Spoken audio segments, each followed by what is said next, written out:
Good morning मित्रमैत्रिणींनो. तर निवडणुकीच्या निमित्ताने खूप व्हिडिओ व्हायरल होत आहेत. त्यात आज सकाळपासून एक व्हिडिओ खूप जास्त व्हायरल होतो आहे, तो म्हणजे रावसाहेब दानवे यांचा. तो व्हिडिओ तुम्ही पाहिला नसेल तर पहिले तो व्हिडिओ एकदा पहा. मतदारांनी विचार करण्याची गरज आहे. महाराष्ट्राचा मणिपूर होऊ द्यायचा की हालत क्या हो गई भगवान, कितना बदल गया इंसान. सकाळपासून हा व्हिडिओ जेव्हापासून मी पाहिला मला इतकं हसायला येतंय की म्हणजे अशा प्रकारे लात कोण मारतो मला सांगा. कुठला प्राणी आहे की जो अशा प्रकारे मागून लात मारतो? मला कमेंट करून खरंच तुम्ही सांगा. मला कळत नाही दानवेंचं. एकतर लोकसभेला हरले. लोकसभेला हरल्यापासून त्यांची जी आहे ती वाटचाल मागे-मागेच होत आहे आणि आता ते म्हणूनच मागच्या पायाने जे आहे ते लाथ मारतायत असं दिसत आहे. आता याच्यातला हसण्याचा भाग जरी सोडला, तरी ज्या कार्यकर्त्याला ते लाथ मारत आहेत, मला एक सांगा त्या कार्यकर्त्याला काय वाटलं असेल? मला खरोखर वाईट वाटलं त्यांच्यासाठी. कारण हा व्हिडिओ इतका व्हायरल होतो आहे. त्याच्यामध्ये त्या कार्यकर्त्याचं काय? आणि दानवे यांना खरंच काही वाटत नाही का? ज्या कार्यकर्त्यांच्या बळावर हे लोकं मोठे होतात आणि जेव्हा फोटो काढायचे असतात, कोणत्या आमदाराबरोबर, खासदाराबरोबर, प्रमुख नेत्यांबरोबर, तेव्हा मात्र यांना स्वतःलाच फक्त फ्रेममध्ये ठेवायचं असतं. कार्यकर्ते वगैरे कोणीही नको असतात. आणि हे कोणाकडून शिकलेले आहेत? तर त्यांचे गुरु, विश्वगुरु, ज्यांचे फोटोमध्ये फक्त आपणच हवं. आपल्या फोटोमध्ये दुसरं कोणीच नको याच्यासाठी ते तर प्रसिद्धच आहेत.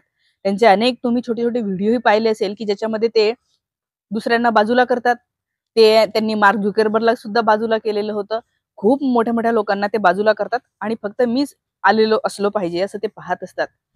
ही अत्यंत घाणेरडी प्रवृत्ती आहे आणि ही 2014 पासूनच भारतामध्ये रुजायला लागलेली आहे. आणि त्यांचं ते पाहून खाली त्यांचे आमदार, खासदार, नेते त्यांना सुद्धा अशीच सवय लागलेली आहे, की फोटोमध्ये कसा मीच दिसलो पाहिजे. अरे लाज वाटू द्या तुम्हाला. लोकशाहीमध्ये राहतोय आपण आणि या लोकशाहीच्या बळावरच तुम्ही पुढे जाता. या कार्यकर्त्याच्या बळावरच तुम्ही पुढे जाता. आणि मला तर या भाजपच्या कार्यकर्त्यांनाही काही सांगणं आहे. माझ्या भावा आणि बहिणींनो मला खरंच सांगा, तुम्हाला नाही वाटत का, की हे भाजपचे लोकं चुकीच्या पद्धतीने कारभार करत आहेत? तर त्यांच्याविषयी चुकीचं बोला. बाहेर पडा त्या संघटनेतून. हे खरोखर देशासाठी चांगले लोक नाही आहेत. कारण की या लोकांना भ्रष्टाचारी लोकं आपल्याकडे घ्यायचे आहे. सगळे चुकीचे लोकं आपल्याकडे घ्यायचे आहे. म्हणजे उद्देश यांचा फक्त एकच आहे. तो म्हणजे सत्तेमध्ये वरती टिकून राहणे.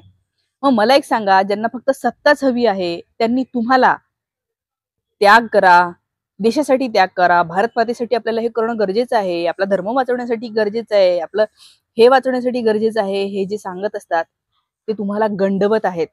ते तुम्हाला उल्लू बनवत आहेत आणि तुम्ही असे गंडू नका. कारण की बरेच वर्ष याच्यामध्ये घालवल्याच्या नंतर तुम्हाला कळेल. कधी ना कधी तर प्रत्येक मला असं वाटतं भाजपच्या कार्यकर्त्याला हे कळतं, की नाही हे चुकीचं आहे. आणि हे कळायलाही समजदार व्यक्ती लागतात. सगळ्यांनाच कळत नाही. बरेच लोकांना जे कळत नाही म्हणजे कळून पण त्यांना फक्त त्याचा वापर करून घ्यायचा असतो राजकारणासाठी, स्वतःच्या खुर्च्या टिकवण्यासाठी. मात्र खरोखर या देशाला जर का आपल्याला चांगल्या रस्त्याने न्यायचं असेल ना, तर या पक्षामध्ये चांगले लोक नाही आहेत. आणि जे कोणी चांगले लोक आहेत ना, ते वरच्या नेत्यांकडे पाहून हे अशा प्रकारे धंदे करतात. आता रावसाहेब दानवे लोकसभेला तर पडले. विधानसभेला काय केलं? आपल्या पोरीला तिच्याच नवऱ्याच्या विरोधामध्ये उभं केलं कन्नड लोकसभा मतदारसंघामधून. त्यांच्या मुलीचं नाव आहे संजना जाधव. त्या हर्षवर्धन जाधव स्वतःचेच मिस्टर यांच्या विरोधामध्ये इलेक्शन लढत आहे. बघा किती भयंकर चाललेलं आहे हे. आणि हे म्हणे संस्कृती वाचवणार. हे दुसऱ्यांना सांगतात, की कसं भारतीय संस्कृती धोक्यात आलेली आहे. भारतीय संस्कृतीमध्ये कसं चांगलं होतं आणि आताचे लोकं काय पाश्चात्य संस्कृतीचा अवलंब करतात, डिव्होर्स वगैरे घेतात. मग यांनी स्वतः पहिले स्वतःच्या घराकडे पाहायला पाहिजे असं मला वाटतं. आणि रावसाहेब दानवे आणि त्यांची मुलगी तिथं तर जिंकून येणारच नाहीये. कारण पोरीला 1 वर्ष आधीच लॉन्च केलेलं आहे. आणि ज्या वेळेला मला असं वाटतं, की तिथल्या कार्यकर्त्यांना असं वाटत होतं, की नाही दानवेनंतर आपणच आहोत. त्यांनाही त्यांनी अशाच प्रकारे लाथ मारलेली आहे आणि आपल्या पोरीला एकदम वेळेवर लॉन्च केलं. मागच्या वर्षी जेव्हा लॉन्च केलं ना, तर त्यांनी शेतकरी मोर्चा काढला होता. काय तर म्हणे शेतकऱ्यांना हमीभाव मिळाला पाहिजे. अरे सरकारमध्ये तुम्हीच आहात आणि तुम्हीच मोर्चा काढताय. न्या ना. तुम्ही जे भेटीगाठी घेता की नाही, शेक हँड वगैरे करता की नाही मोदी बरोबर, शहा बरोबर, देवेंद्र फडणवीस यांच्या बरोबर, सांगा ना त्यांना भाव द्या म्हणून. रस्त्यावर तुम्ही उतरता तर तुम्ही काय दाखवतात? तर ही यांची नीती. आज मला दानवेंच्या निमित्ताने हेच सांगायचं होतं. हे जे काही होतंय भारतामध्ये, हे भारताचं राजकारण कधीच नव्हतं.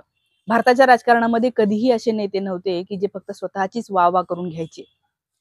जे कोणी असतील त्यांचं आपण कधीच नाव घेऊ नये आणि त्यांचं नाव खरोखर काळ्या लिस्टमध्येच टाकायला पाहिजे.